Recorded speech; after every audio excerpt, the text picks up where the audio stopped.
To motorsports, where some are born into racing families, others pick up the sport shortly after they learn how to drive, but a select small group of pros turn pro as their second career.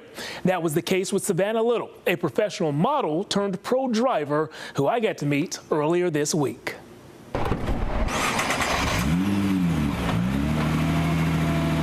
Started about 4 years ago. It was very common that I was the only girl at the track. Seeing Savanna Little on the racetrack might look different to some, but hearing the journey that led her there sounds different to us all. So I started with horses, actually. I started in equestrian sport, and then as I got older, I started to work in modeling.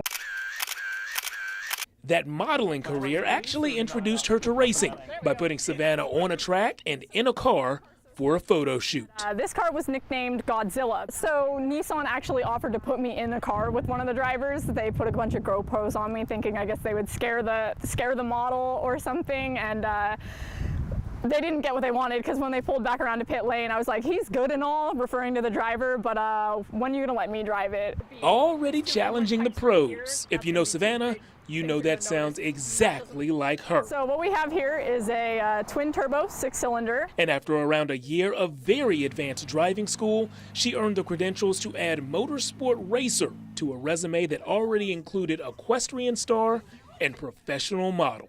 I give everything I have to everything I try.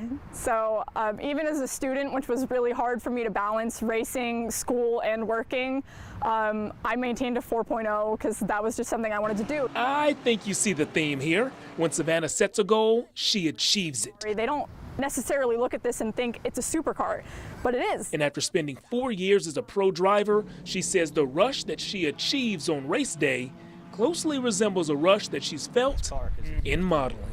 Yeah, absolutely. Especially runway. Runway scared me silly sometimes. So it's kind of the same feeling when you're standing behind the curtain ready to go for your walk, and the same feeling when you're you're on grid about to start a big race. But every time I step out of my comfort zone, I get that feeling again. Something that is very much in her comfort zone is inspiring others by proving, regardless of past experiences, previous careers, or gender, racing is for everyone. The way I look at it is that the race car has no idea, right? It's not a sentient being. It doesn't know whether you're a woman or a man or whatnot. When you put your helmet on, you're a driver, and that's your job.